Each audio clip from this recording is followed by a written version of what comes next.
Hai teman-teman semua, kembali lagi di channel Pendapat Yosef. Hari ini tanggal 13 Maret 2023, hari Senin. Saya akan melakukan review pertandingan AS Roma melawan Sassuolo. Jika di pertemuan pertama adalah quote-nya pengkhianat, ya sekarang tuh ada beda.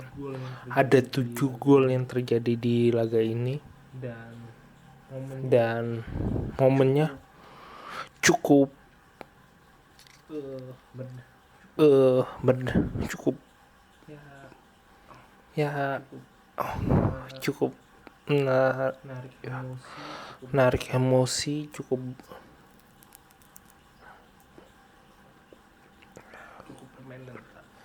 permainan tak kedua tim cukup bagus, dalam arti ya Roma lebih bagus secara aliran bola permainan, Sassuolo lebih bagus mengendalikan permainan, terutama mengendalikan kesalahan lawan, dan wasit itu adalah bagaimana bisa merusak mental satu tim tuh bisa ternyata wasit.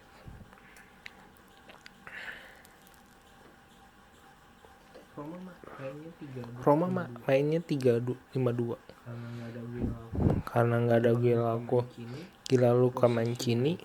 Posisi Mancini itu diambil alih Smalling, terus posisi Smalling diisi Marsku Bola dan Ibanez masih di posisinya. Beda dengan laga kemarin. Nah itu aja. Terus tengah juga ada beberapa formasi yang perlu kita cermati. Bove main di awal menggantikan Bryan Cristante. Pellegrini masih diganti kan, Dybala disimpan, Tammy Abraham berdua Sarawi untuk penyerangan ditopang, Spinazzola di kanan, di kiri, Zalewski di kanan. Nah, langsung saja ke permainan ya. Roma menekan sejak menit awal, terus Sassuolo berusaha meredam, mencari celah. Di sini momennya bagus, satu dua gerakan saling berbalas serangan, sempat bagus momennya pas. Bagaimana Falcao pemain Sassuolo, Laurent itu mencetak 2 gol cukup bagus. Satu memanfaatkan kelengahan lini belakang, satunya lagi itu tendangannya jaraknya lumayan jauh. 2-0. Saya tidak bermasalah dengan 2 gol ini, hanya bermasalah waktu Smalling sempat di kartu kuning sebelum golnya ya. Jadi cukup pertanyaan. Tetapi di menit awal kebobolan ya, itu memang kesalahan pemain belakang Roma. Dan kedua adalah memang permainan Sassuolo cukup bagus. Apakah Roma tidak memiliki kemampuan menyerang? Ya enggak, Roma selalu memiliki kemampuan menyerang, tetapi ya belum tepat momennya. Hingga pada saat kebobolan 2-0, ajaib permainan bola Roma semakin padu, lawan juga semakin padu. Yang menjadi menarik adalah pada saat Roma tertekan, terutama dianggap banyak beberapa pelanggaran, perlahan permainan bola Roma makin rapi, hingga di satu momen itu Zalewski mencetak gol setelah hampir 2 musim dia tidak mendapat gol. Paling maksimal itu asis, sekarang dia mencetak gol. Golnya cukup bagus seperti di Primavera. Begitu dia mainkan, dia berbagi bola, kalau nggak salah Spinazzola umpan panjang, dia posisinya sangat jauh, cukup jauh ada di kotak penalti, tapi cukup melebar. Dia melakukan tendangan lob cukup volley, tapi itu sangat yakin itu tendangannya keras karena di atas kepalanya kipernya si Sassuolo. Gol dicetak. Nah, cetak gol yang sampai komentator mengatakan super spektakular gol. Ya itu memang golnya cukup bagus. Sangat jarang pemain muda melakukan tendangan seperti itu. Dulu Zapalato juga tendangannya cukup liar. Felix Gian Arena juga cukup liar. Tapi yang paling bagus dari beberapa pemain muda mencetak gol ya Zalewski. Tendangannya tidak sulit untuk dijangkau, dan itu sering dilakukan Zalewski di Primavera. Jika ya kalau mau dilihat, dia cukup mainnya sama kayak Ibrahimovic, asal nendang langsung gol. Nah, setelah gol itu, momen-momen dimana friksi kontra atas dan sedikit acting tuh mulai main. Roma sering dianggap melakukan pelanggaran, out, pelanggaran foul sampai pemain nomor 10 entah Berardi atau siapa tuh di kotak penalti di mana pemain Roma masih ingin gercep, ingin melakukan penyelamatan.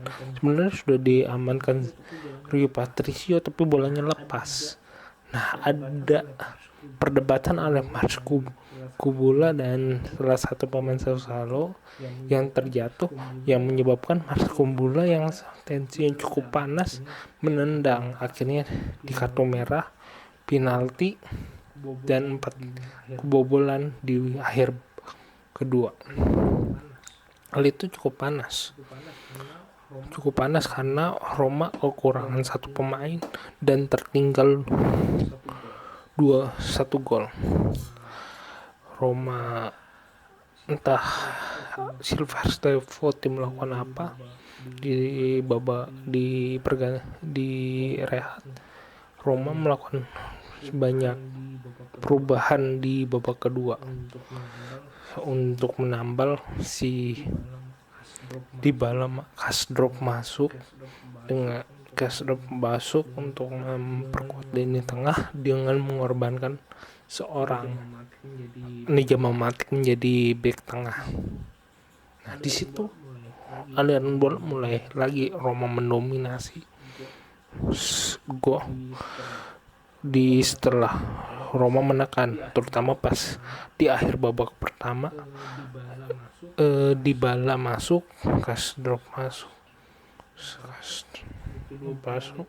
Itu 2 pemain itu sudah masuk dari awal. Begitu di babak kedua, Roma menekan 2 kali menghasilkan corner, langsung mencetak gol Dybala. Skornya jadi 3-2. Nah, setelah 3-2 ya kembali lagi saling menyerang. Tapi yang jadi pertanyaan, yang jadi masalah lagi, kipernya ini, wasitnya kembali banyak peluit yang dipeluin sampai terkesan seperti pro Sassuolo. Roma marah, pemain Roma kritik tapi tidak dianggap. Sampai Ruiz Patricio marah, banyak pemain itu marah. Dan di satu sisi Roma kebobolan dengan akibat seperti di gol babak pertama. Gol pertama Sassuolo, kesalahan lini belakang menyebabkan Roma terpuruk. Tapi bukan Roma namanya kalau nggak berusaha. Ya, mereka sebagai klub yang secara materi cukup di atasnya. Sassuolo ya masih bernaluri menyerang, tetap berusaha untuk menyamakan mencuri gol lagi dan makan kedudukan. Keinginannya itu dulu, berusaha lagi. Bahkan setiap pemain yang keluar itu perlahan memiliki dampak ya. Zelensky digantikan, siapa ya terakhir itu,